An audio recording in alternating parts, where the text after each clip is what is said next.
Olá, amiguinhos. Hoje a nossa aula é continuação de Química Orgânica, né? Nós temos dois assuntos bastante abrangentes hoje para tratar. Nós vamos falar sobre nomenclatura de compostos orgânicos e sobre hidrocarbonetos, que é a primeira função orgânica do nosso curso aqui. Então, fiquem atentos, a gente tem muitos detalhes ao longo da aula, não é? Não percam nada, concentrados. Então, para você montar o nome de um composto orgânico, não é? É bem diferente dos compostos inorgânicos já vistos no nosso curso.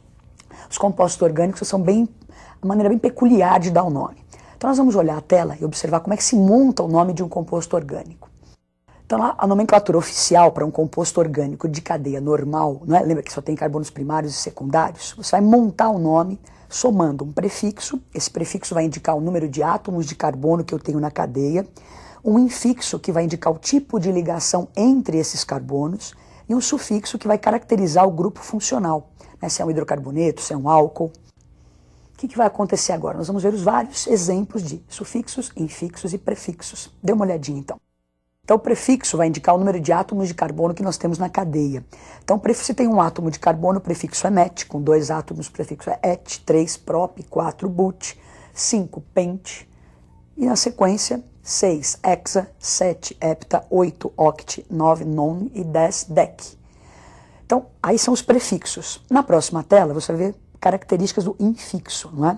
Então lembra que esse infixo é aquele que fica no meio, vai indicar o tipo de ligação entre os carbonos. Então se eu tiver só simples ligações, eu vou usar esse infixo an. Uma dupla eu uso en, duas duplas dien. Se tiverem 3 duplas, trien. Uma tripla in, 2 triplas dien. Se forem 3 triplas, trien. Então esse é um infixo que indica, não esqueça essas ligações entre os carbonos. Na próxima tela, você vai ver o sufixo, que é o finalzinho do nome. Então a gente está montando o nome. Prefixo, infixo, aí o sufixo. Escolhi só alguns exemplos, né? Nós vamos estudar todas as funções orgânicas. Então peguei 3 exemplos. Então o hidrocarboneto, quando aparecer é um composto só tem carbono e hidrogênio, vai se usar o sufixo O. Quando tiver um álcool, não é? Que é o OH ligado a um carbono saturado, eu vou usar o prefixo OL. E acetona, que é esse grupo carbonila entre carbonos, a gente vai usar a terminação ONA. Então o que você percebeu para montar o nome, prefixo, esse infixo e o sufixo. Só que às vezes numa cadeia carbônica, não é? Esse grupo funcional pode estar em vários carbonos. Então surge a necessidade de você numerar essa cadeia. Então vamos ver como é que a gente faz com isso, para numerar a cadeia. Você tem uma cadeia, você vai olhar para ela e você vai ter lá nessa cadeia o grupo funcional, que pode ser um OH ou aquele dupla O que nós já tínhamos como exemplo, e pode ter duplas, que são as insaturações, duplas ou triplas. Então você olha a cadeia e para numerá-la, a ordem de importância, primeiro o grupo funcional, depois a insaturação. Então nós vamos ver alguns exemplos. Você pode olhar a primeira tela aí, então olha só. Nós temos uma cadeia, você observa a primeira cadeia, daí você identifica o OH, que é aquilo que caracterizava os álcoois, não é? Então você vai numerar para indicar a posição desse OH, porque o nome tem que estar condizente com a fórmula. Então a gente vai começar a numerar da extremidade mais próxima aonde está esse grupo funcional. Então eu começo a numerar, nesse caso, da direita para a esquerda. Então o primeiro carbono é o carbono 1, carbono 2, carbono 3, carbono 4, carbono 5. Na hora de dar o nome, então, eu indico lá, o 2 indica a posição desse OH, do grupo funcional. O pent indica os 5 átomos de carbono que nós temos na cadeia. O an, não é, que era o infixo, só simples ligações entre os carbonos. E a terminação ol, que indica o grupo funcional álcool. Então você monta o nome dessa forma. No próximo exemplo, então ao invés de grupo funcional nós temos as insaturações, né? Nesse caso nós temos 3 duplas ligações. Então você bateu o olho, olhou a cadeia, uma cadeia normal, 3 duplas. Vamos numerar então os carbonos para indicar a posição dessas duplas.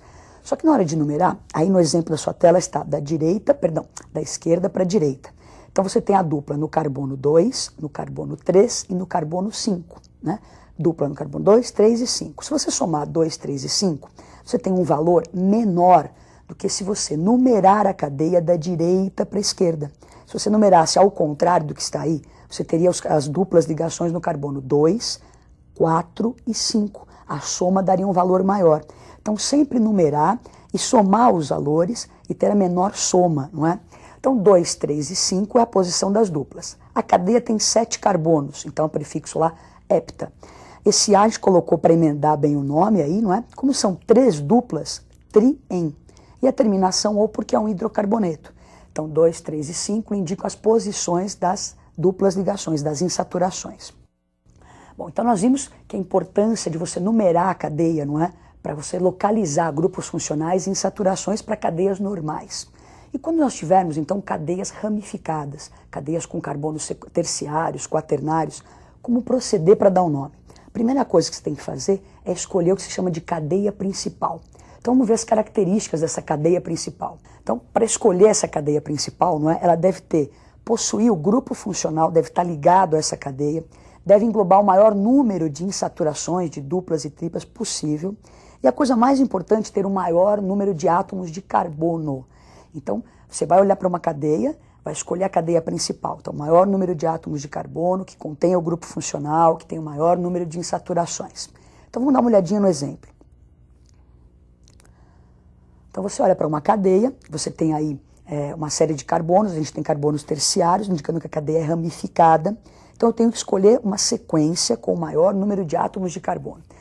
Se eu começo a numerar da direita para a esquerda, não é? Você vê que sobram aí, então tem a cadeia principal, que é essa que está com uma cor avermelhada aí no seu tela, daí vai sobrar essas coisinhas penduradas aí que eu chamo de radicais, não é? O que acontece? Nessa situação eu tenho 2 radicais. Se a gente olhar o próximo exemplo, é a mesma cadeia, não é a mesma, só que nós numeramos de uma outra forma. Começamos ali, fomos descendo, não é? Então, carbono 1, 2, 3, 4 e 5. Nessa situação, olha como a gente fica, sobram ali 3 radicais. Então, essa situação seria a situação correta, porque a cadeia principal tem o maior número de átomos de carbono e você tem maior número de ramificações. Então, escolhemos a cadeia principal. Agora, na sequência, se você tem uma cadeia mista, onde você tem uma cadeia aromática ou cíclica e uma cadeia normal pendurada a essa, normalmente a cadeia alicíclica ou o ciclo, né, ou a aromática serão a cadeia principal, deixando como ramificação essas cadeias normais estariam penduradas nesse ciclo. Não é? Bom, então nós comentamos aí cadeias normais, como se dá o nome, cadeias quando há ramificações, você escolhe a cadeia principal. Agora, escolhi a cadeia principal, vão sobrar esses radicais. Como é que é o nome desses radicais que sobram ali ao redor da cadeia principal? Dá uma olhadinha no quadro.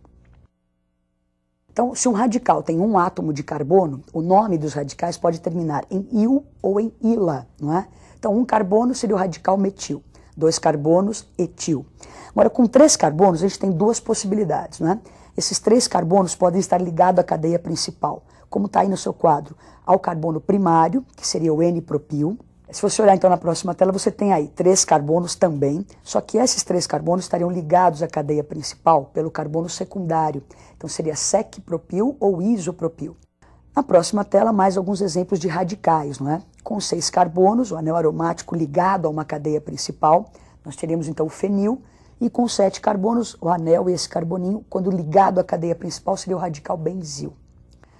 Vamos ver agora, agrupando tudo isso que foi dito, não é? Como proceder para dar um nome a uma cadeia ramificada, não é? Vamos lá para o quadro. Então, primeira coisa, você vai dar aquela paquerada na cadeia, não é? Vai localizar os radicais. Então, você escolheu a cadeia principal, localiza os radicais. A localização desses radicais deve ser informada pelo número do carbono da cadeia.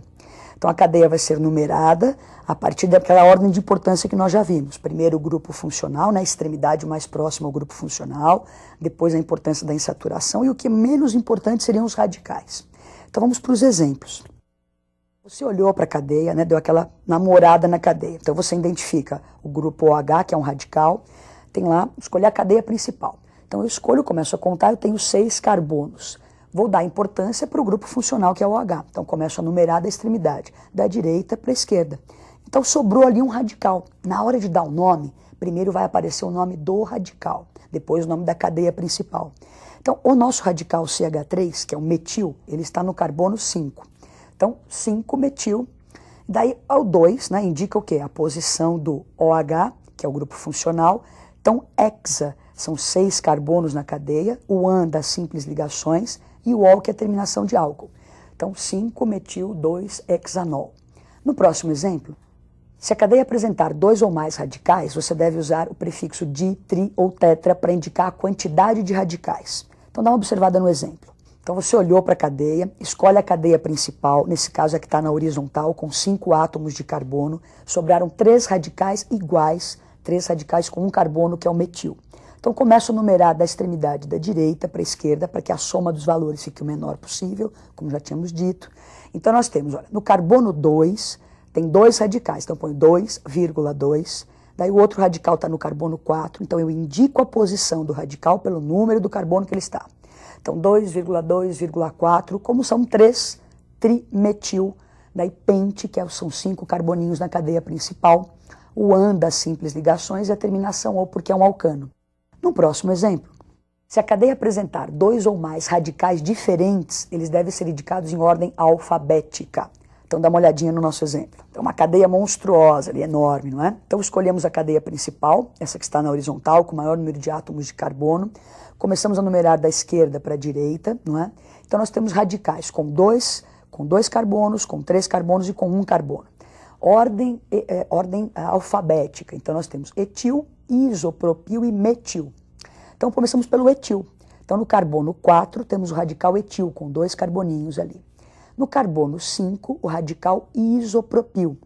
E no carbono 3, olha, são 2 radicais, são 3,3 dimetil nonano. Então esse é o nome dessa linda cadeia aí. Então agora nós vamos para a primeira função orgânica do nosso curso, que são os hidrocarbonetos. São os componentes do petróleo, bem importantes, uma gama muito grande de compostos orgânicos que estão nesse grupo de hidrocarbonetos. Então vamos ver as características de um hidrocarboneto. Dê uma olhadinha no quadro. Os hidrocarbonetos têm uma fórmula geral que é CH. Então, ó, CXHY. São compostos que só têm carbono e hidrogênio. Para dar nomenclatura, a gente já viu vários exemplos, inclusive, é o prefixo, o infixo e a terminação O. Nós vamos agora para uma sequência de telas aí, mostrando os vários hidrocarbonetos que eu posso ter e as suas características. Então vamos olhar lá para o quadro. Tem os alcanos ou parafinas porque são pouco reativos, não é? São cadeias abertas que só têm simples ligações. A fórmula geral é CnH2n mais 2 e o exemplo mais importante é o metano, não é? Que é o gás do lixo, o gás do pântano. Alcenos ou olefinas são compostos então, de cadeia aberta que apresentam uma dupla ligação com a fórmula geral CnH2n. Temos aí o exemplo do eteno, que é usado para amadurecimento de frutas, né, como combustível, é um gás. Na próxima tela, nós temos os alcadienos, não é? Que são compostos também de cadeia aberta, só que apresentam 2 ligações duplas. A fórmula geral CnH2n-2, você tem um exemplo ali, olha, duas duplas ligações. Então é o metil 1,3, esse 1,3 indica a posição das duplas ligações. Butadieno, então bútil 4, o dien 2 duplas, a terminação O de alcanos.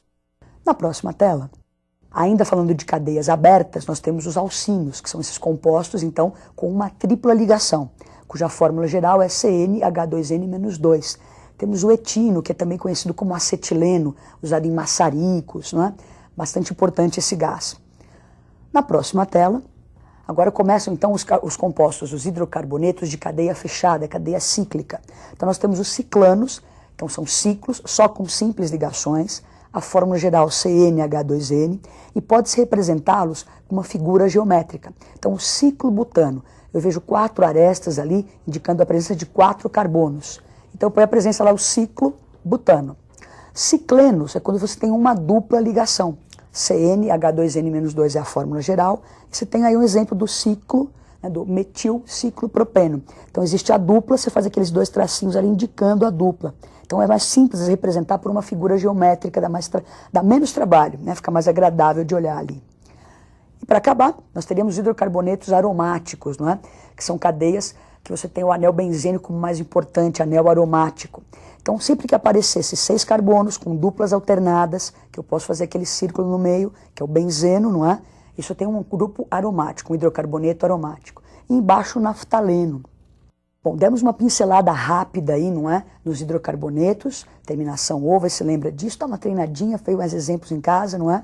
Nomenclatura e hidrocarbonetos foram o nosso tema de hoje. Na próxima aula a gente vai continuar falando das outras funções orgânicas, não é? E até a próxima.